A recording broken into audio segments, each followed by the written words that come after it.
মুহাম্মাদুন রাসূলুল্লাহ মুহাম্মাদুন রাসূলুল্লাহ। আলহামদুলিল্লাহি রাব্বিল আলামিন ওয়াসসালাতু ওয়াসসালামু আলা সাইয়্যিদিল মুরসালিন ওয়া আলা আলিহি ওয়া সাহবিহি আজমাইন ওয়া বা'দ। ফাআউযু বিল্লাহি মিনাশ শাইতানির রাজীম। বিসমিল্লাহির রহমানির রহিম। قال له موسى هل أتبعك على أن تعلمني مما علمت رشدا قال إنك لن تستطيع معي صبرا وكيف تصبر على ما لم تحط به خبرا ويقول عز من قائل اقرأ باسم ربك الذي خلق الإنسان من علق اقرأ وربك الأكرم الذي علم بالقلم علم الإنسان ما لم يعلم।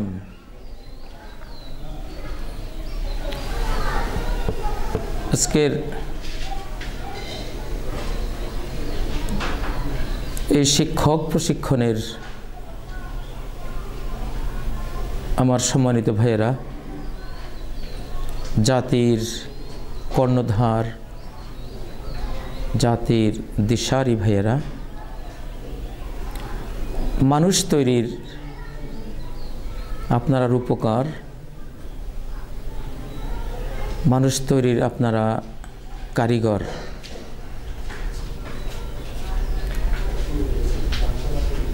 মানুষ এই পৃথিবীতে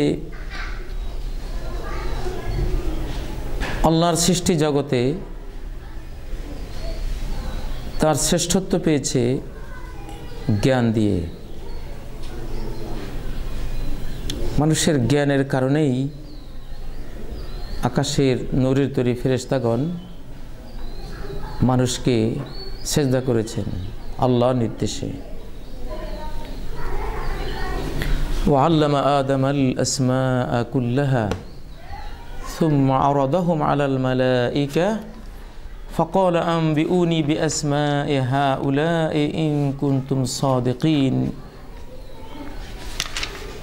আল্লাহ তাআলা আদমকে সমস্ত কিছুর নাম শিক্ষা দিয়েছেন এবং সেই সব জিনিসের বৈশিষ্ট্য কি সেই সব বৈশিষ্ট্য শিক্ষা দিয়েছেন। তারপর সেই নামগুলোকে ফেরেশতাগণের সামনে পেশ করেছেন, বলেছেন আম্বিউনি বিআসমাই হাউলা, আমাকে সংবাদ দিন এসব কিছুর নাম সম্পর্কে, ইন কুনতুম সাদিকিন, যদি তোমরা হও সত্যবাদী। 2 নম্বর সূরা আল বাকারার 31 নম্বর আয়াতে এই তথ্য আল্লাহ দিয়েছেন। আসলে সারা পৃথিবীটি বরং এই মহাবিশ্বই জ্ঞানেরই সমাহার।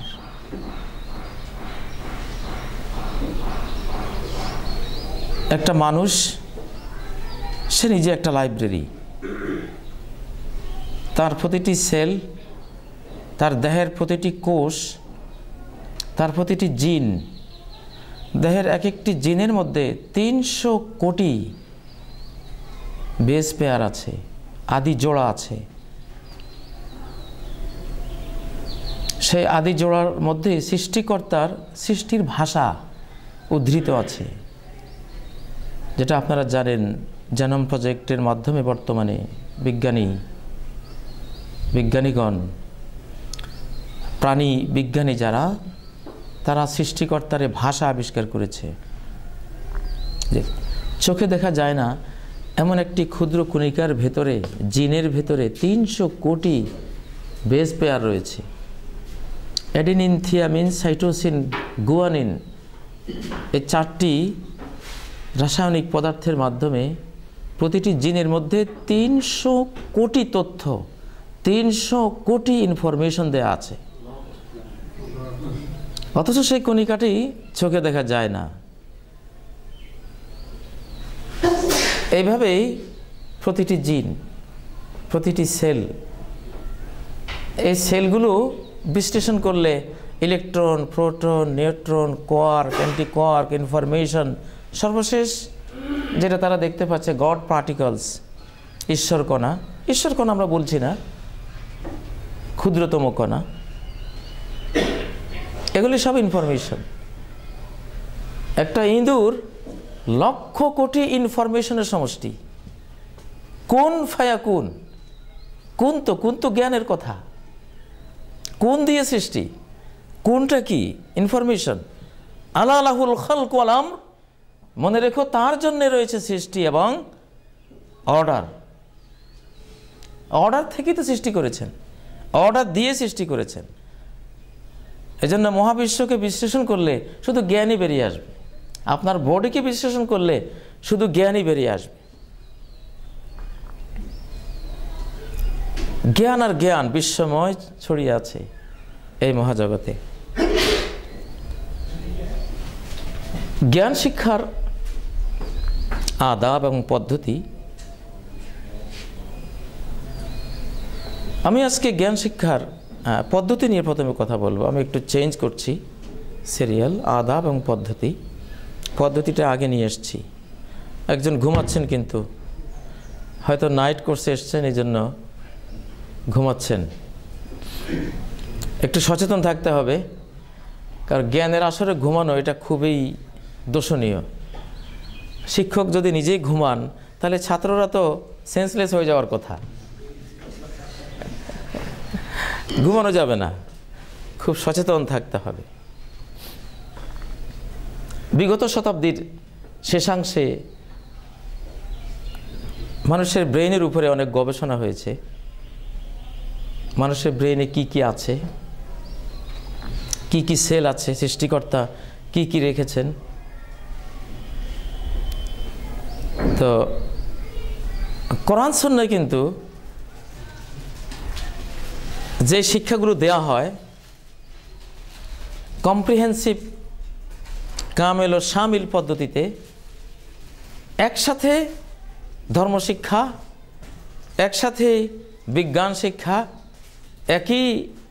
একই আঙ্গিকের বক্তব্যের মধ্যে বায়োলজি, মহাকাশবিদ্যা, ভূতত্ত্ববিদ্যা, ভ্রূণবিদ্যা, একই আঙ্গিকে সৃষ্টিকর্তার সাথে মিশিয়ে এটা পরিবেশন করা হয়।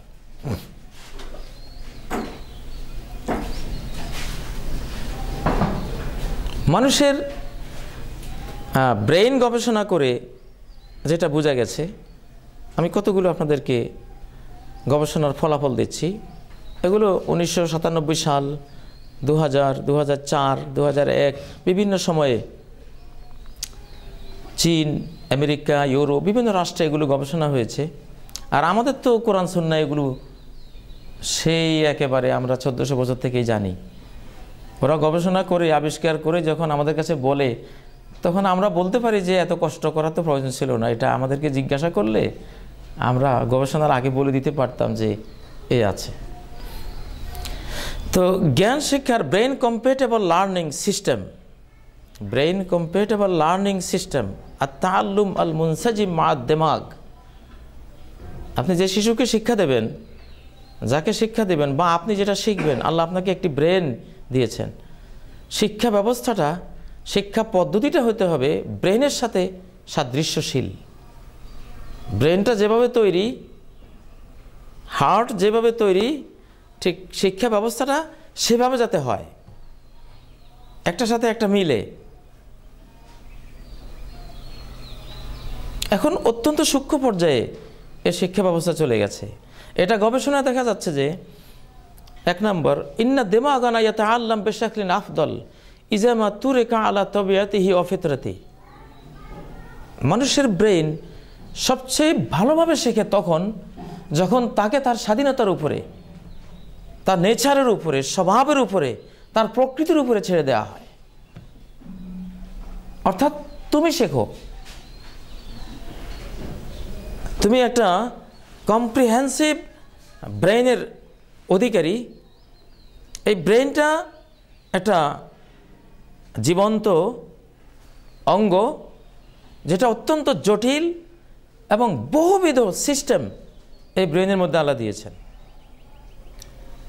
মানুষের ব্রেন সবচেয়ে ভালো শেখে তখনই যখন তাকে কোনো প্রেশার ক্রিয়েট করা না হয়, তাকে তার নিজস্ব গতিতে শিখতে দেয়া হয়।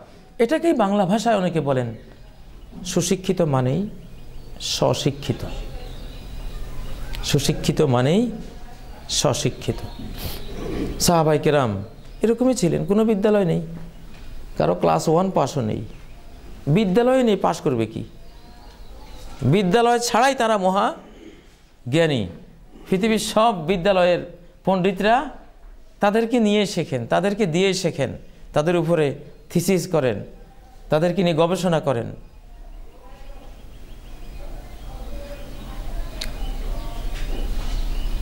আমি নিজে আমার ব্যক্তিগত জীবনে পরীক্ষা করে দেখেছি যে যখন নিজে শিখি, মনের আবেগ নিয়ে শিখি, কোনো প্রেশার নেই, বাইরের কোনো বোঝা আমাকে বহন করতে হচ্ছে না, তখন যেই জ্ঞানটা আমরা শিখতে পারি এটা স্বাভাবিক। কারো প্রেশারে, ক্লাসের শিক্ষায় এটা খুব কম হয়, সেটাও হয় কিন্তু পরিমাণে কম হয়। তাহলে মানুষের শিক্ষার সবচেয়ে ভালো পদ্ধতি হলো তাকে এমন প্রেরণা দেয়া, এমন উৎসাহ দেয়া, তাকে এমনভাবে প্রস্তুত করা যে সে নিজে শিখতে আগ্রহী হয়ে উঠবে। এটাকে বলা হয় KWL পদ্ধতি। KWL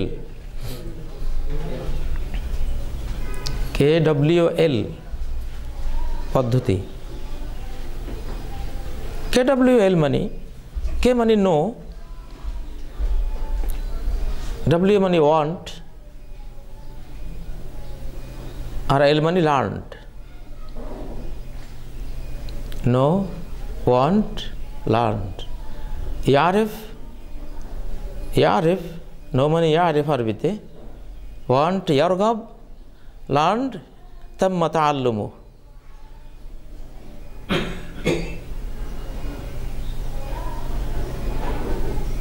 আগে সে পরিচিত হবে যে জিনিসটা কি, বিষয়টা কি।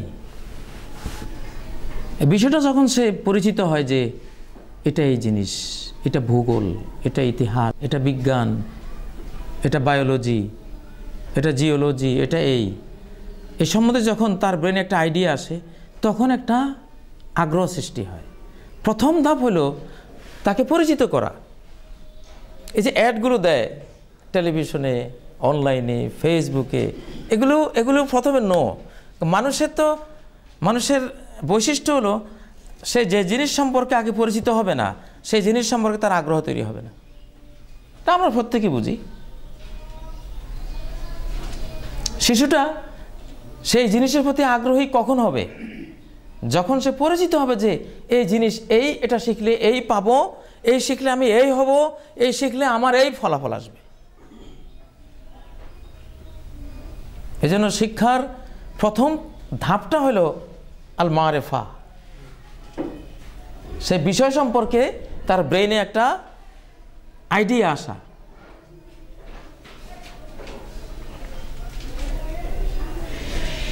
কম্পিউটার সায়েন্স, আপনি যখন জানেন যে কম্পিউটার সায়েন্স এটা এই জিনিস, এটা শিখলে আমার এই হবে ওই হবে, তখন আপনি কম্পিউটার সায়েন্সের দিকে আগ্রহী হবেন। ধাপে ধাপে আগে পরিচয়, তারপরে হলো আগ্রহ। শিক্ষা তখনও না, পরিচয়ের পরে ভিতরে একটা আগ্রহ নামক আরেকটা মাখলুক আছে আল্লাহর, এটা কাজ করতে হবে। আগে পরিচয়, হ্যাঁ, পরিচিত হওয়ার পরে তার ভিতরে আগ্রহ জমবে। আর রাগবা, ওয়ান্ট, সে চাইবে। যে চাহিদা ছাড়া আপনি শেখাতে যাবেন লাভ হবে না। এই জন্য উন্নত বিশ্বে শিশুর চাহিদাটা তৈরি হয়েছে কিনা, তাকে অঙ্ক শেখানো হলো, অঙ্ক সম্বন্ধে আইডিয়া দেওয়া হলো, তাকে বিজ্ঞান সম্পর্কে আইডিয়া দেওয়া হলো, কোনো বিষয় সম্পর্কে আইডিয়া দেওয়া হলো, তারপর তাকে ছেড়ে দেওয়া হয় কোন দিকে তার রগবারটা, ওয়ান্ট কোন দিকে যায়, সে কোন দিকে তার চাহিদাটা তৈরি হয়, যেদিকে চাহিদা তৈরি হয় ওই দিকে তাকে শিখতে দেওয়া হয়। বোঝা গেল যে এইটা সে ভালো করবে। তার ব্রেনের দ্বিতীয় ধাপ যেটা চাহিদা। আমরা দেখেছি শেখাতে গিয়ে অনেক শিশু আছে অনেক কষ্ট করে তাকে মাদ্রাসা বা স্কুলে আমরা পড়াতে চাই, পুঁথিগত বিদ্যা সে পারেই না, শিখতেই চায় না, কিন্তু তাকে টেকনিক্যাল কোনো স্কুলে বা কোনো কারখানায় দিলে এই শিশু দেখা যায় বিশ্ববিখ্যাত একটা ভূমিকা সে রেখে দিয়েছে, তার আগ্রহটা সেদিকে গিয়েছে। হেফজুল কোরআনে দিয়েছি হয় না, ক্লাসে দিয়েছি সে ক্লাসে ফার্স্ট কন্টিনিউ সে ফার্স্ট হয়ে উপরে চলে গেছে। অথবা মাদ্রাসা দিয়েছেন হয় না, স্কুলে দিয়েছেন দেখা গেল সে ওইদিকে এগিয়ে গেছে। এটাই আর কি KWL। আগে হলো আমার শিক্ষার্থী আমি কি শেখাবো সে সম্পর্কে তাকে একটা আইডিয়া, একটা পরিচিতি তাকে দিতে হবে। দেখি এরপরের প্রতিক্রিয়া আসবে তার ব্রেন এইদিকে আগ্রহী হয় কি না। আগ্রহী হলে সেই মুহূর্তে আমি তাকে যদি শিক্ষাটা দিতে পারি, আমার শিক্ষা ব্যবস্থা এমন ওয়াইড হয়, এমন আয়োজনগুলি আমি রাখতে পারি যে তার চাহিদা মতো তাকে আমি শিক্ষা দিতে পারবো, তাহলে কিন্তু বিরাটভাবে সে জীবনে উন্নতি করবে, পাণ্ডিত্য অর্জন করবে, বড় জ্ঞানী হবে। মুহাম্মদ সাল্লাল্লাহু আলাইহি সাল্লামকে জিবরাইল যখন শেখাতে আসলেন বললেন এ করা, না আমি তো পড়বো না। কি পড়বো, ওনার তো আইডিয়াই নাই। আন্দাজে গুহার মধ্যে এসে আপনি বলতেছেন পড়ো, তো উনি একবার বললেন মা আনা বেকারি, প্রথমে বলছেন আমি পড়বই না, ডাইরেক্ট না, কেন ব্রেনে নিচ্ছে না এটা। এখানে KWL পদ্ধতি কি সুন্দর আছে। পরে তিনি যখন উনি প্রেসার দিলেন, ফেরেশতা তো আধ্যাত্মিক সৃষ্টি আল্লাহর, প্রেসারের ছোট কিছুটা আইডিয়া ওনার ভিতরে আসছে। যে দ্বিতীয়বার যখন উনি আবার একরা বললেন, উনি বলেন মা আনা বেকারি ইস্তেফাম, কি পড়ব, মা আনা বেকারি। অথবা এটাকে এবার বলা যায়, প্রথমে বলেছেন আল ইমতেনা আর নফি আল ইস্তেফাম। একরার উত্তরে প্রথম বলেছেন মা আনা বেকারি, ইমতেনা, না আমি পড়বো না। এটাকে ইমতেনা বলে, ডাইরেক্ট না, পড়বই না। প্রেশারের চোটে যখন কিছুটা ওনার আধ্যাত্মিক জগতে একটু প্রতিক্রিয়া হলো, দ্বিতীয়বার পড়ো বললে পরে উনি বলেন মা আনা বেকারি নফি, আমি তো পড়ি না, মানে আমরা তো পড়ার জাতি না, আমরা নিরক্ষর জাতি, আমরা তো কোনো পুঁথিগত বিদ্যা আমরা করে। এটা আগের থেকে একটু হালকা। আগে বলছেন পড়বই না, আর এখন বলছি আমি তো পড়ি না, আমি তো আসলে পড়ার জাতি না। এটা সূক্ষ্ম চিন্তা করলে এই কথাটা কিন্তু একটু আগের চেয়ে হালকা হয়েছে, আগ্রহের একটু সৃষ্টি হয়েছে বলে বোঝা যাচ্ছে। দ্বিতীয়বার আবার প্রেসার দিয়ে যখন বলেন এ করা পড়ো, এবার বলেন মা আনা বেকারি, মানে কি পড়বো, ওয়ান্ট, এটা ওয়ান্টের পর্যায়ে আসছে, কি পড়বো, এটা আগ্রহের পর্যায়ে আসছে। হ্যাঁ, আগ্রহ হয়েছে। আগ্রহ যখন হয়েছে তখন ইকরা বিসমি রাব্বিকাল্লাযী খালাক খালাকাল ইনসানা মিন আলাক ইকরা রাব্বুকাল আকরাম আল্লাযী আল্লামা বিল কলম আল্লামাল ইনসানা মা লাম ইয়ালাম, বাস লার্নড। এবার উনি এটা পড়তে পড়তে আবৃত্তি করতে করতে উনি বাড়ি ফিরলেন। এখানেও কিন্তু KWL পদ্ধতিটা প্রথম যেটা কোরআন শিক্ষার মধ্যে ছিল এটা পাওয়া যায়। যাই হোক, শিশুকে এমনভাবে আপনি গড়বেন, এমন আকৃষ্ট করবেন যে আপনার শিক্ষা সম্পর্কে সশিক্ষিত হতে যাতে সে সচেষ্ট হয়। আমি দেখেছি কিছু শিশুকে আগ্রহী করে তুলতে পারলে এত পড়া পড়ে ওরা, জীবন জাকাত থাকে। আমরা যেটা করেছি, হামে দুনিয়া সে ক্যা মতলব, मदरसा है वतन अपना, मरेंगे हम किताबों पर ওরা হোগা কাফন আপনা। মাদ্রাসা দুনিয়া দিয়ে করবোটা কি, আমরা দুনিয়া দিয়ে কোনো কাজ নেই। মাদ্রাসা হলো আমাদের জন্মভূমি। মরেঙ্গে হাম কিতাবों पर, মরলে কিতাবের উপর মরবো। ওরা হোগা কাফন আপনা, কিতাবের পৃষ্ঠা হবে আমাদের কাফন। এসা পড়ে ঢুকেছি ঘরে, ক্লাসরুমে, ফজরের আজান হয়ে গেছে, বের হয়েছি, কেউ কি বলেছে আমাদেরকে পড়তে? বলেনি ওরকম, কিন্তু নিজের আগ্রহে ওটা করেছি। টুমসার মাদ্রাসার ছাত্ররা শীতকালে ভেলার উপরে বই রেখে কোমর পর্যন্ত পানিতে নেমে পড়ালেখা করেছে। ঘুম আসে কেন? এই জন্য। কল্পনা করতে পারবেন এই বাংলাদেশে এটা ছিল। আমরা শিশুকালে যে মাদ্রাসা পড়েছি সেই মাদ্রাসার ঘটনা। কোনো ছেলে সিলিংয়ের সাথে বা উপরের কোনো রডের সাথে একটা রশি বেঁধে নিজেকে ওটার সাথে সেটে দিয়ে যাতে ঘুমের কারণে পড়ে না যায় ওইভাবে আটকে দিয়ে পড়াশোনা করেছে। মানুষের যখন আগ্রহ তৈরি হয় তখন মানুষ এমনটাই করে। তো প্রথমত তাহলে আমাদের আইডিয়া হলো ইন্না দিমাগানা ইয়াতাআল্লাম বিশাকলিন আফদাল ইজা মা তুরিকা আলা তবিআতিহি ওয়া ফিতরাতি। মানুষের ব্রেইন সবচেয়ে ভালো শেখে তখন যখন তাকে স্বাধীনভাবে তার স্বভাবের উপর ছেড়ে দেওয়া হয়, অর্থাৎ সুশিক্ষিত মানেই স্বশিক্ষিত। দ্বিতীয় হলো যে আমাদের ব্রেইন কাজ করে সামষ্টিকভাবে, ঐক্যবদ্ধভাবে। মানুষের ব্রেইন কাজ করে ঐক্যবদ্ধভাবে। ব্রেনের সবগুলো সেল আপনি যেদিকে চিন্তা করবেন সবাই সেদিকে রওনা দেবে। ব্রেনের চারটা ভাগের মধ্যে ABCD ভাগ আছে। ব্রেনের বাম সাইডটা হলো সাধারণত দুনিয়াদার, জাগতিক, আর ব্রেনের ডান সাইডটা হলো সাধারণত ধার্মিক, আল্লাহওয়ালা, আধ্যাত্মিক এবং আল্লাহমুখী। তো সেই শিক্ষা ব্যবস্থায় সর্বোত্তম যে শিক্ষা ব্যবস্থায় জাগতিক শিক্ষাও থাকবে, তার পাশাপাশি ধর্মীয় শিক্ষাও থাকবে। ব্রেনের যেই সেলগুলি বিজ্ঞানীরা এই পর্যন্ত আবিষ্কার করেছেন, যেমন ব্রেনের বাম পাশের উপরের অংশে যেই সেলগুলো আছে এগুলো হলো problem solving, mathematical, technical, analytic, logic, এই 5টা প্রকার। বাম পাশের নিচের যে সেলগুলো এগুলি planning, controller, administrative, conservative, organisational, এই সেলগুলো এই সাইডে, বাম সাইডে থাকে। শুধু বাম সাইডে শিক্ষা নিলে মানুষ বামপন্থী হয়ে যায়, আর বামপন্থীরা জাহান্নামে যাবে এটা তো সমগ্র কোরআনে বলা হয়েছে। বাম দিকে আমলনামা আসলে জাহান্নামে যেতে হবে।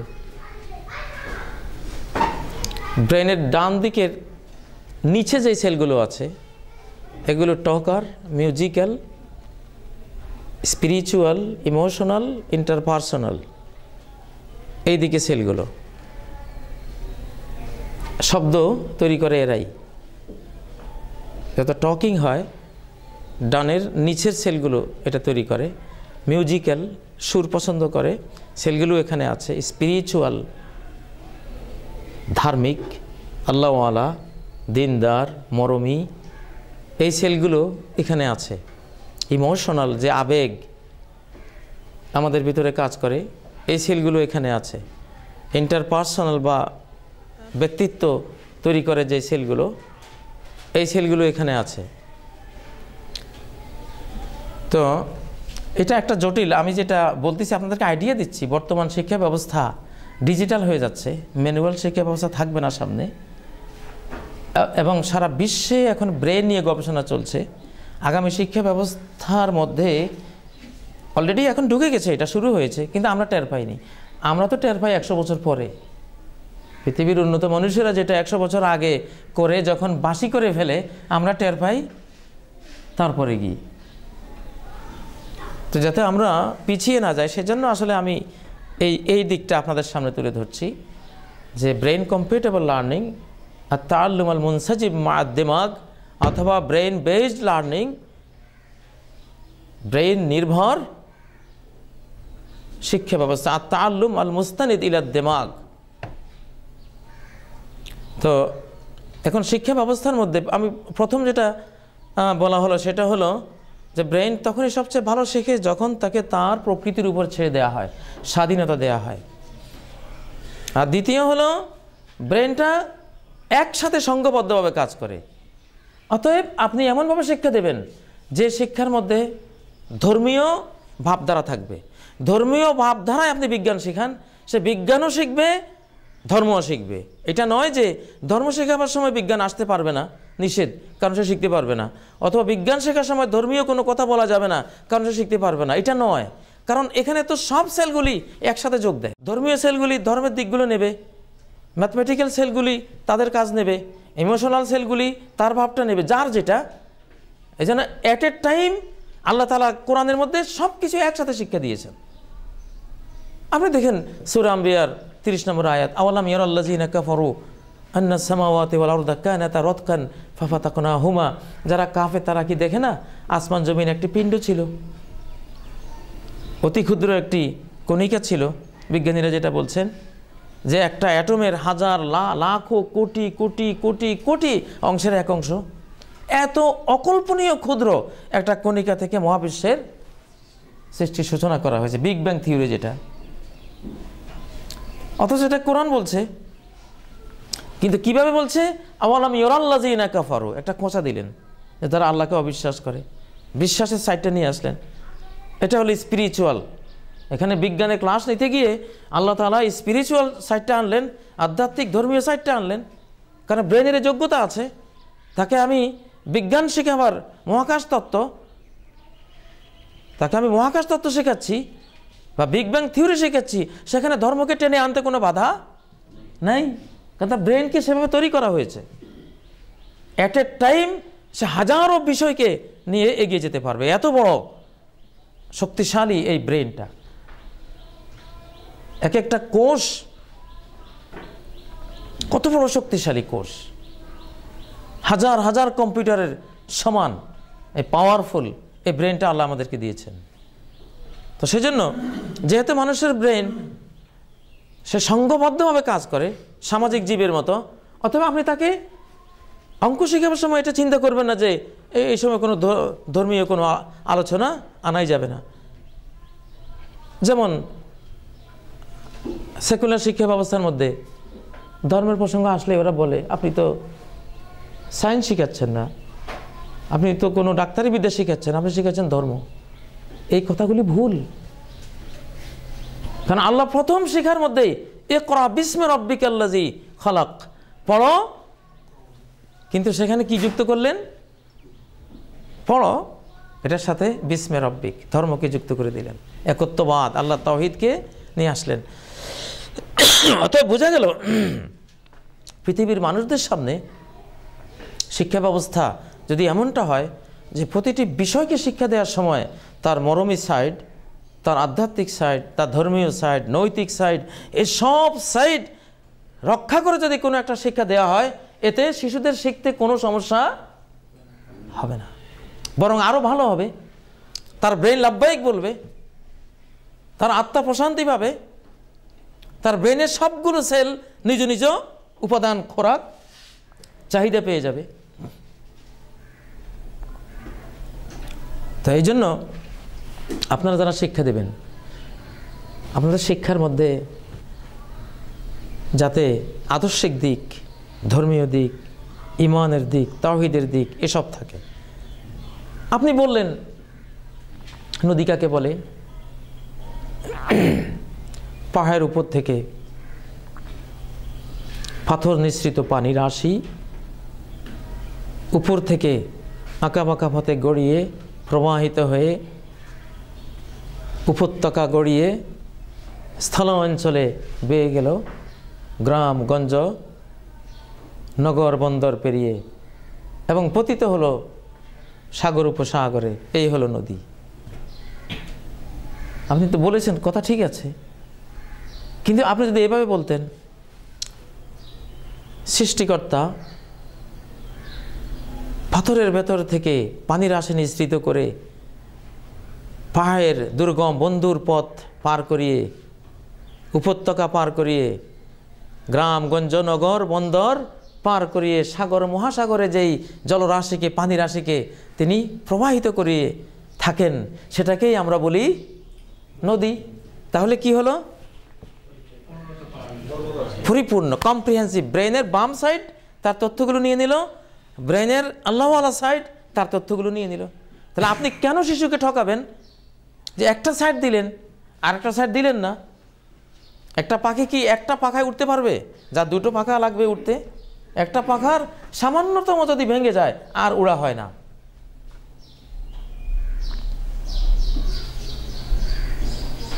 কেন আমি বলবো যে সাগরে নিম্নচাপ সৃষ্টি হয়েছে? আজকে নোয়াখালী, ফেনী, লক্ষ্মীপুর, ভোলা, বরগুনা ইত্যাদি অঞ্চল দিয়ে ঝড় বৃষ্টি বয়ে যেতে পারে। কেন এইভাবে বলবো? যদি এইভাবে বলতাম যে মহান আল্লাহর সীমাহীন কুদরতে তিনি সাগরে নিম্নচাপ সৃষ্টি করেছেন, তার নির্দেশে আজকে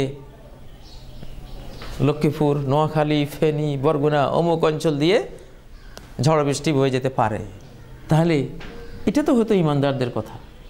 যেটা আল্লাহ বলেন আনজালা মিনাস সামাই মাআ, তিনি আকাশ থেকে পানি বর্ষণ করেছেন। ওয়ুনাজ্জিলুল গাইস, উপকারী বৃষ্টি তিনি বর্ষণ করে থাকেন।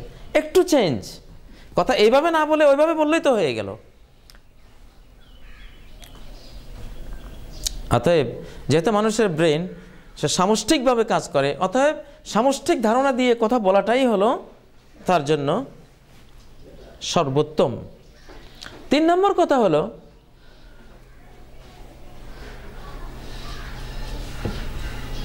যেটা গবেষণা দেখা যাচ্ছে, আল মুআল্লিম মুওয়াজ্জিহুন ওয়া মুয়াসসিরুন লিত-তাআল্লুমি।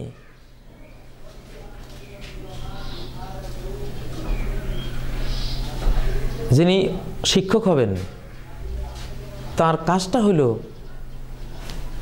ছাত্রকে শিখতে দেয়া স্বগতভাবে। উনি শুধু তাকে ইনস্ট্রাকশন দিবেন, তাওজি করবেন, পথ দেখাবেন। ওলে কুল্লে কওমিন হাদ, প্রত্যেক জাতিরই পথ প্রদর্শক রয়েছে। আপনি শুধু পথ দেখাবেন, দেখবে সে, শিখবে সে, চলবে সে। এবং চতুর্থ নীতি হলো ইয়াকুনু তাআল্লুম আকসারা মিনাত তালিম, তার স্বগত শিক্ষা গ্রহণটা আপনার শিক্ষা প্রদানের চেয়ে বেশি হইতে হবে, তাহলে সে শিক্ষিত হবে। খালি আপনি সারাদিন শিখাচ্ছেন, সারাদিন ক্লাস, এই পদ্ধতিতে কিন্তু মানুষ বড় জ্ঞানী হয় না। যে পরিমাণ শিক্ষা দেবেন তার চেয়ে বেশি থাকতে হবে তার নিজে শিক্ষা গ্রহণ। ইয়াকুনু তাআল্লুম আকসারা মিনাত তালিম।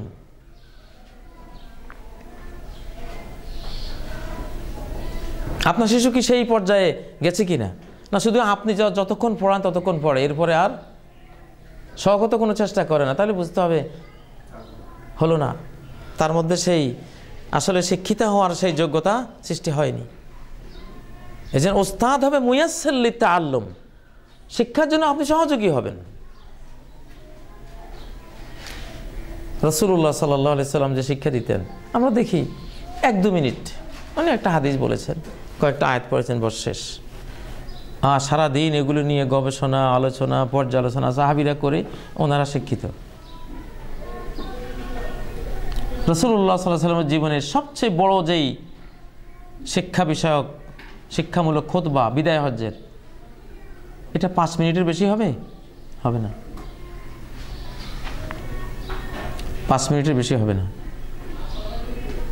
খুব সামান্য সামান্য কথা বলতেন, শিখাতেন কম, শিখতে দিতেন বেশি। অতএব আমাদের শিশুদেরকে আমরা, এর অর্থ এই নয় যে আমি আমার ক্লাস ঠিকমতো করব না, আমার ক্লাসটা আমি ঠিকমতো করব, কিন্তু আমি যদি 30 মিনিট তাকে পড়াই, আমি দেখতে চাইবো সে 2 ঘন্টা পড়ে কিনা ওই আগ্রহে, তাহলে আমার শিশুটা শিক্ষিত হবে। আর এই যদি হয় আমি 30 মিনিট শিক্ষা দিলাম কিন্তু সে 10 মিনিটও শিখলো না, আগ্রহী হলো না, তাহলে কিন্তু আপনার মিশনটা ব্যর্থ হবে, সাকসেসফুল হবে না। আমাদের জীবন আমরা যে পড়েছি, সুবহানাল্লাহ, ক্লাস হুজুরে যা করিয়েছেন, এরপরে তো ডেলি 12 ঘন্টা, 14 ঘন্টা, 16 ঘন্টা আমরাই পড়েছি। আজকালকার শিক্ষা ব্যবস্থার মধ্যে সারাদিনই শেখায়, শিশুর নিজে শেখার আর সময় নাই। এটা কিন্তু একটা ভুল। এই শিশুগুলো এক পর্যায়ে গিয়ে তাদের ব্রেন ডাল হয়ে যেতে পারে প্রেশারের কারণে। আমেরিকান শিক্ষা পদ্ধতিতে ওরা প্রেশার দেয় না, শিশুদেরকে কোনো প্রেশার দেয় না, এমনভাবে আঙ্গিক সাজায় সে শিখতেছে। আমার ঘরে আমি এই পদ্ধতিটা অবলম্বন করেছি আমার শিশুদের ক্ষেত্রে। কোনো প্রেশার নাই, সারাদিন কম্পিউটারে এইটা ওইটা, কোরআন হাদিস, জাকির নায়কের বক্তৃতা, এগুলি চলছে। আমি কোনোদিনও বলিনি তোমরা শেখো, কিন্তু ওরা নিজেরাই শিখতেছে আলহামদুলিল্লাহ। কেউ 2 পারা মুখস্থ করে ফেলছে ওখান থেকেই, 1 পারা মুখস্থ করেছে ওখান থেকেই। কে বলেছে ওদেরকে? কারণ ব্রেনের যোগ্যতাই আল্লাহ দিয়েছেন এরকম যে সে শিখবে। এক লোকের স্ত্রীকে সে বহু চেষ্টা করেছে ধর্মকর্মে আনতে, সূরা ফাতিহা, কিছু নামাজের সূরা শিখবে না। স্বামী শিখাইতে গেলে সে আর শেখে না। তখন সে এই প্রেশার বাদ দিয়ে সে করল কি, রেকর্ডার কিনে এনে ঘরে স্ত্রী যেখানে বসে বসে তরকারি কুটে এখানে চালিয়ে দিয়েছে, আর কিছু বলে না। কদিন পরে দেখেছে সূরা ফাতিহা পুরো মুখস্থ। মেয়ে লোক তো এমনি বাঁকা, পুরুষে যদি দক্ষিণে যেতে কয় উত্তরে যাবে, স্বাভাবিক। উত্তরে বলে দক্ষিণে যাবে, নেচার। কিন্তু তুরেকা তাআলা তবিয়াতে হা অফিতরাতে হা, ঠিক আছে, তুমি তোমার অবস্থানে থাকো, কিন্তু তার কানে শব্দধ্বনি পৌঁছবে এরকম একটা সিস্টেম করে দিল, সে নিয়ে নিল ওখান থেকে। এটা সবচেয়ে উন্নত শিক্ষা ব্যবস্থা। আমি উত্তরবঙ্গে একসময় ছিলাম, আমি তখন তার এগুলি জানতাম না এত কিছু, কিন্তু কেন জানি স্বগতভাবে শিশুদেরকে তখন এমন পড়িয়েছি আমি, কোনো মারধর করতাম না, আদর আনন্দ হাসি খুশির ভিতর দিয়া পড়াতাম। ওরা পড়তো, সারাদিন পড়তো। 2.5-3 বছরে 20 থেকে 23টা শুধু নাহু সরব আরবি গ্রামারের বই পড়িয়ে দিয়েছি ছোট ছোট বাচ্চাকে। তোর মধ্যে একজন এখানে আছেন, মৌলানা আব্দুর রহিম, এখন ভাইস প্রিন্সিপাল। জাফর আলী, তুমি উঠো দেখি। হ্যাঁ, এতটুকু বাচ্চা ছিল আমার কাছে যখন পড়ে, এতটুকু। এখন তো আমার থেকে বড়।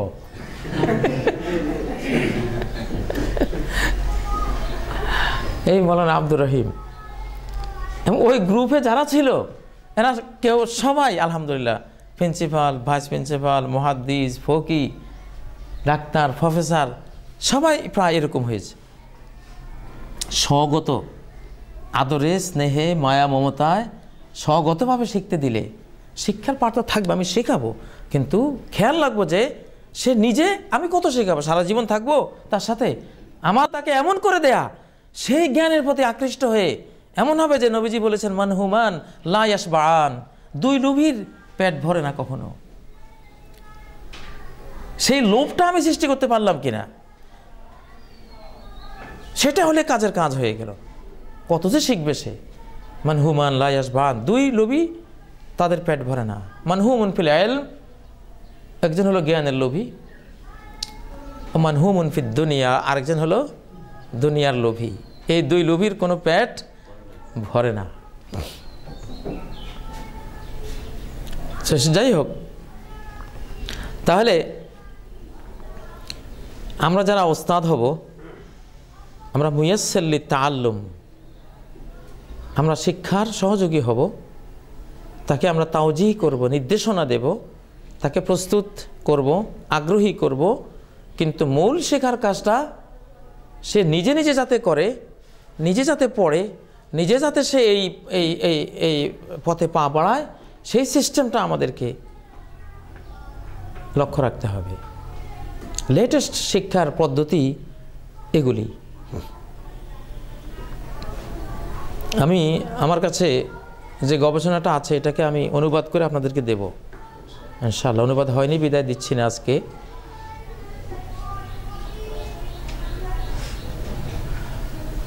একটা শিশু আপনি দেখবেন মাঠে সে নিজে নিজে দৌড়ছে, ঘন্টার পর ঘন্টা সে দৌড়বে, খেলবে, তার কোনো ক্লান্তি নেই। ক্লান্তি আসলেও সে চিন্তা করে না। যেহেতু সে স্বাধীন, আপন মনের আনন্দে সে দৌড়ছে, খেলছে, তার উপরে কোনো প্রেশার নেই, সে কারো অর্ডার ক্যারি করছে না, অর্ডারের বোঝা টানছে না, তার কাছে আনন্দ লাগবে, সে খেলবে। আপনি যদি তাকে দেখে ডেকে এনে বলেন, বাবা খুব ভালো লাগতেছে তুমি যে দৌড়তেছো, আরেকবার একটু দৌড়তো, কি হবে? ওই দৌড় আর আসবে না, কষ্ট লাগবে। ম্যাক্সিমাম শিশু দৌড়ে পালিয়ে যায় বাড়ির দিকে। দেখেন এখানে কত বড় একটা বিষয়, বিজ্ঞান। মানুষ যে স্বাধীন, সৃষ্টিগতভাবে স্বাধীন থাকতে চায়, এটা তার প্রমাণ। সে কেন দৌড়লো? এই হুজুরে এখন আমাকে অর্ডার দিল, এখন উনি দেখে থাকবে আমি কেমনে দৌড়ি না দৌড়ি। একটা দুমনোজনের একটা বোঝা যেন আমার ঘাড়ে চাপিয়ে দিলেন উনি। এত বড় বোঝা নিয়ে আমি দৌড়তে পারবো না, আমার ব্যক্তি স্বাধীনতা নেই, এর চেয়ে পালিয়ে যাওয়াই ভালো। কত লোক, কত ছেলে দেখেছি গান গাইতেছে, কি সুন্দর গান গাইতেছে। বললাম, না দারুণ তো, আরেকবার গাও তো। আর নাই, এতক্ষণ সে স্বাধীন ছিল, আর আমি যে অর্ডার দিলাম তো এখন সে পরাধীন হয়ে গেল। একটা অর্ডারের বোঝা তার উপর চাপিয়ে দিলাম, এটার পার্থক্য।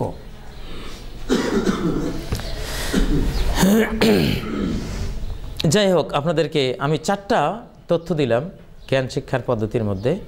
একটা হলো মানুষের ব্রেন সবচেয়ে ভালো শেখে তখন যখন তাকে তার স্বাধীনতার উপরে, স্বভাব প্রকৃতির উপরে কাজ করতে দেয়া হয়। দ্বিতীয়টা কি? হ্যাঁ, ব্রেনের এত বড় যোগ্যতা যে সে সামষ্টিকভাবে শিক্ষা গ্রহণ করে, কাজ করে, গবেষণা। আপনি তাকে যে কোনো একটা সাইড আপনি যখন বলবেন, সেই সাইডের সাথে যে মোরালিটি আনা উচিত, যে সৃষ্টিকর্তাকে নিয়ে আসা উচিত, ধর্মকে নিয়ে আসা উচিত, আপনি ভাববেন না যে এখানে ধর্মকর্মের কথা বললে তার ক্ষতি হবে, না, বরং আরও সেটা তার জন্য উপকারী হবে। তার ব্রেনে সে যোগ্যতা আছে, আপনি সে আঙ্গিকে আপনি তাকে শিক্ষাটা দেবেন। তৃতীয়ত কি বলা হয়েছিল? হ্যাঁ, মুআল্লিম হবে, খালি সারাদিন শেখাবে এমনটা না, তিনি প্রদর্শন করবেন। মুয়াজ্জি হবে, তার জীবনকে তিনি পরিচালনা করবেন, তাকে ঘুরিয়ে দেবেন, তুমি এদিকে যাও, গাইডলাইন দিবেন। ওস্তাদের মূল ভূমিকা হলো তাকে গাইড করা।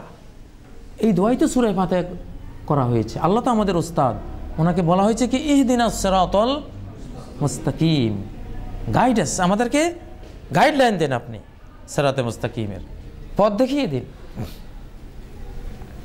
আসলে কোরআনে যে সাদামাটাভাবে আল্লাহ বলেন, গবেষণা করে দেখা যায় কত ডিপ এবং কত মানুষের প্রকৃতির সাথে, যোগ্যতার সাথে কত সাদৃশ্যময় এই বিষয়গুলি।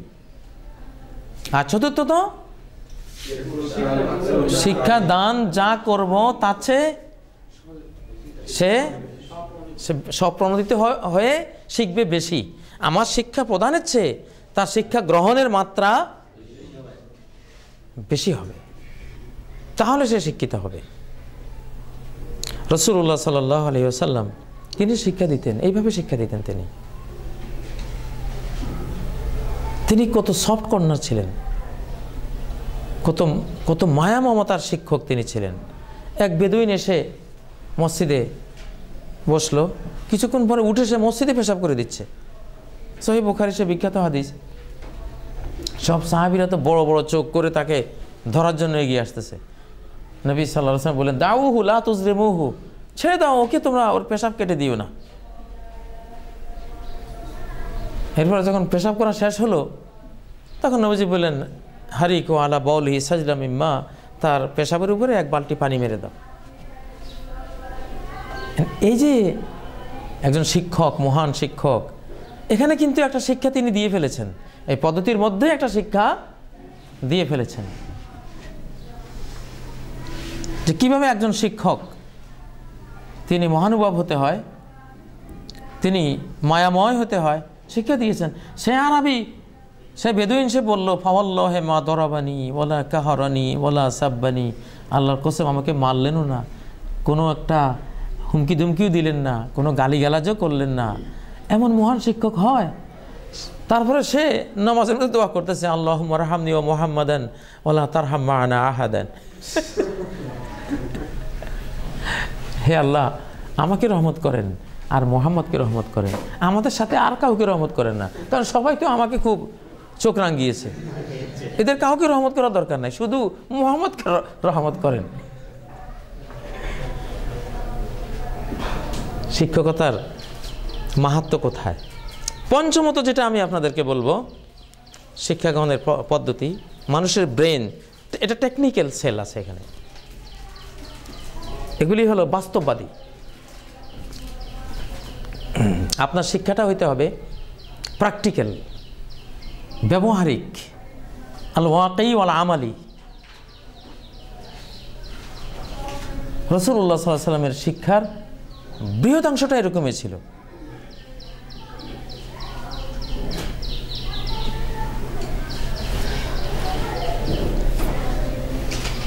আমি দেখেছি বহু বড় বড় আলেম, মক্কার ডিগ্রি, মদিনার ডিগ্রি, আজহারের ডিগ্রি, ডক্টরের ডিগ্রি আছে, কিন্তু রুকুটা তার ঠিক নেই।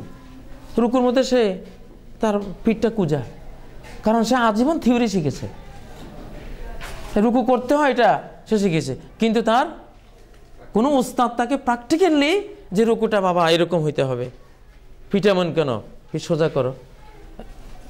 কোনো ডক্টর আমি দেখি নাই বাংলাদেশে রুকু ঠিক হয়, কোনো প্রফেসর আমি দেখি নাই রুকু ঠিক আছে, সেজদা ঠিক আছে, দাঁড়ানো তো ঠিক স্বাভাবিক, এটা সবারই ঠিক থাকে, এখানে তেমন কিছু নাই, কিন্তু রুকুতে গিয়ে ডক্টরের ডিগ্রি প্রমাণ হয় যে উনি যে শুধু থিওরিক্যাল, প্র্যাকটিক্যাল না। এই জন্য শিক্ষা ব্যবস্থার মধ্যে, আপনাদের শিক্ষা ব্যবস্থার মধ্যে আপনারা ওযু শিখাবেন কেমনে? 4 ফরজ 13 সুন্নত এইভাবে না, আল্লাহ রাসূল এভাবে শিখাতেন না। বদনা আনো, বাস উনি তুমি দাঁড়াও, দেখো, পানি নিলেন, এই 1 কবজি পর্যন্ত 3 বার ধুলেন, আবার বাম হাত 3 বার কবজি পর্যন্ত, গাসালা ইয়াদাহু সালাসান, হ্যাঁ 3 বার ধুলেন, সুম্মা মদমাদা, তারপরে কুলি করলেন 3 বার, সালাসান, সুম্মা স্তানশাকা, তার নাকে পানি দিলেন কয়বার? 3 বার, তারপর কি করলেন? গাসালা ওয়াজহাহু সালাসান, চেহারা ধুলেন, পানি নিচ্ছেন, কীভাবে ধুচ্ছেন সে দেখে আছে, তারপরে গাসালা ইয়াদাহি ইলাল মিরফাকাইনি সালাসান, কোনই পর্যন্ত এইভাবে পানি নিয়ে 3 বার ধুলেন, এই হাত 3 বার ধুলেন, সুম্মা মাসা বেরাসি আকবালা বিহিমা ওয়াদবার, মাথা মসে করলেন এইভাবে, একবার পিছনে নিলেন, আবার হাত সামনে আনলেন, কেমন, আবার কানের ভিতরের অংশ, কানের বাইরের অংশ এইভাবে মসে করলেন, দেখাচ্ছেন, তারপরে হাত ধুলেন, পা ধুলেন, প্র্যাকটিক্যাল শিখে দিলেন। এইভাবে প্র্যাকটিক্যাল শিখাতে হবে, নাহলে আপনার শিশুর জীবনেও সে যথার্থভাবে সে ওযু শিখবে না। আয়েশা সিদ্দিকা রাদিয়াল্লাহু তাআলা আনহার কাছে মাসরুক আরও কয়েকজন এসে প্রস্তাব করলো, গোসল কেমনে করব?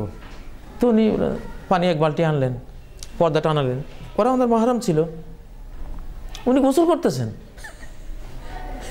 এটা ওনার দরকারি গোসল না, ছাত্র আসছে গোসল কেমনে করবে এটা প্রশ্ন করেছে, এটার উত্তর কি? উনি 1 বালতি পানি এনে, কেমন জেনুইন আল্লাহ আলী উস্তাদ, কেমন প্রাণের, আমরা করেছি জীবনে এরকম যে এই কষ্টের কাজ আমরা করব, 1 বালতি পানি এনে এখন আবার খামাখা একটা গোসল করব। কি উস্তাদ ওনারা, সুবহানাল্লাহ। উনি গোসল করলেন, একেবারে দেখাইলেন যে এইভাবে আল্লাহ রাসূল সাল্লাল্লাহু আলাইহি ওয়াসাল্লাম প্রথমে এই করেছেন, প্রথমে ওযু 4 মাসে পর্যন্ত ওযু করলেন, এরপরে মাথার এক পাশে পানি ঢাললেন আর আরেক পাশে ঢাললেন, দিয়ে মাথাকে ঘষলালেন, এরপরে ঝরঝর করে 1 বার 2 বার 3 বার পানি ঢেলে দিলেন, সারা শরীর পৌঁছে গেল, একটু ঘষে ঘষে বাস। এইভাবে আল্লাহ রাসূল সাল্লাল্লাহু আলাইহি সাল্লাম গোসল করতেন। প্র্যাকটিক্যাল শিক্ষা। একটা ইঞ্জিন সম্বন্ধে আপনি যতই বিশেষজ্ঞ হন, খুলতে দিলে লাগাতে দিলে পারবেন না, এটা হয় না। সাহাবীদেরকে জিজ্ঞাসা করেছে নামাজ কেমনে পড়বো, তো দাঁড়াও, তো উনি আল্লাহু আকবার কইয়া 10টার সময় উনি ইমামতি শুরু করেছেন। কোনো নামাজের টাইম না, এটা কোনো ফরজ নামাজ না, নফল না, এটা কি? ওনাকে প্রশ্ন করা হয়েছে, উনি এখন শিক্ষক, উনি শেখাচ্ছেন। এই শিক্ষাটা এইভাবে এসছে, নবুয়তের এই শিক্ষাটা প্র্যাকটিক্যালি এসছে। কত কত সাহাবীরা এইভাবে বাস নামাজ উনি 10টা 11টার সময় সুন্দরভাবে নামাজ পড়ে সালাম ফিরিয়ে বললেন, হ্যাঁ কাজা কানা সলাতু রাসূলিল্লাহি সাল্লাল্লাহু আলাইহি সাল্লাম, রাসূলুল্লাহ সাল্লাল্লাহু আলাইহি সাল্লামের সালাত এরূপই ছিল। এই শিক্ষা ব্যবস্থাটা জ্ঞানের ভুবনে, আপনাদের ভুবনে, আপনারা যেই ভুবন থেকে এসছেন, জ্ঞানের ভুবন সবগুলি আমরা এখানে নাম দিয়েছি আর কি, কিন্তু আসলে তো বেনামি জ্ঞানের ভুবনও আছে হাজার হাজার বাংলাদেশে, ঠিক না? বিদ্যালয় সবগুলি জ্ঞানের ভুবন।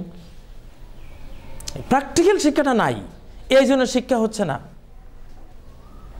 এটা অত্যন্ত অত্যন্ত জরুরি একটা পদ্ধতি শিক্ষা দেওয়ার পদ্ধতির মধ্যে। তো আমার সময় মনে হয় শেষ হয়ে গেছে।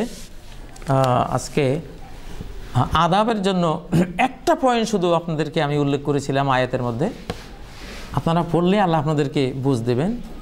সূরা কাহফের 66 আয়াত থেকে সামনের 4-5টি আয়াত, 18 নম্বর সূরা আল কাহফের মুসা আলাইহিস সালাম আর খাদির আলাইহিস সালামের এখানে কিভাবে অ্যাপ্রোচটা হবে, ওস্তাদকে কিভাবে কত বিনয়ী হয়ে, কত নরম হয়ে, মুসা আলাইহিস সালামের মতো একজন এত বড় পয়গাম্বর, একজন নবী, 5 জন শীর্ষ নবীদের মধ্যে অন্যতম মুসা আলাইহিস সালাম, উনি খাদির আলাইহিস সালামের কাছে শিখতে গিয়ে কিভাবে নিজেকে বিনয়ী করলেন, অ্যাপ্লিকেশন করলেন, দরখাস্ত দিলেন, হালাত্তাবিউক, এটা কিন্তু দরখাস্ত। এমন সেখানে উনি কিভাবে তার ওস্তাদের কথা মানবেন, কোনো তার সাথে বিরোধিতা করবেন না, একেবারে শর্ত শারায়েত সব কিছু উল্লেখ করে এখানে কিন্তু আদাবুল ইলমের একটা বিরাট ইনস্ট্রাকশন দেয়া আছে কোরআন হাকিমের মধ্যে। এছাড়া কিতাবুল ইলম মিশকাতের, কিতাবুল ইলম সহিহ বুখারীর, এই দুটো যদি আপনারা দেখেন তাহলে বিশেষ করে সহিহ বুখারীর ইলম পর্বটা আপনারা পড়ে নেবেন বাড়িতে ইনশাআল্লাহ। সেখান থেকে অনেক অনেক আদাব আপনারা শিখবেন। সেখানে কিভাবে ওস্তাদ তার শালীনতা শিষ্টাচারগুলো থাকা উচিত এবং ছাত্রদের শিষ্টাচার কেমন থাকা উচিত, কিভাবে তিনি কথা বলবেন, কতবার বলবেন এবং শ্রোতারা শুনবে, কিভাবে শুনবে, প্রশ্নের উত্তর কি কোন আঙ্গিকে মানে কি পরিমাণে দেয়া উচিত, কিভাবে দেয়া উচিত, বিস্তারিত ইমাম বুখারী সেখানে নিয়ে এসেছেন। সেটা যে কোনো ইসলামী একজন মুআল্লিমের শিক্ষকের অবশ্যই সেই ইমাম বুখারীর কিতাবুল ইলমটা পড়া উচিত। আল্লাহ তাআলা আপনাদেরকে তৌফিক দান করুন। তো মোটামুটি আমি যে বিষয়টিকে সামনে এনেছি যে বর্তমান গবেষণাগুলির আলোকে, এটা একটা কপি করে ইনশাআল্লাহ খুব পরিমার্জিত করে আপনাদেরকে দেওয়ার চেষ্টা করা হবে। আপনারা যোগাযোগ করে ওটা নিয়ে নেবেন ইনশাআল্লাহ। সুবহানাকাল্লাহুম্মা বিহামদিকা আশহাদু আল্লা ইলাহা ইল্লা আনতা আস্তাগফিরুকা ওয়া আতুবু ইলাইক। আসসালামু আলাইকুম ওয়া রাহমাতুল্লাহি ওয়া বারাকাতুহু।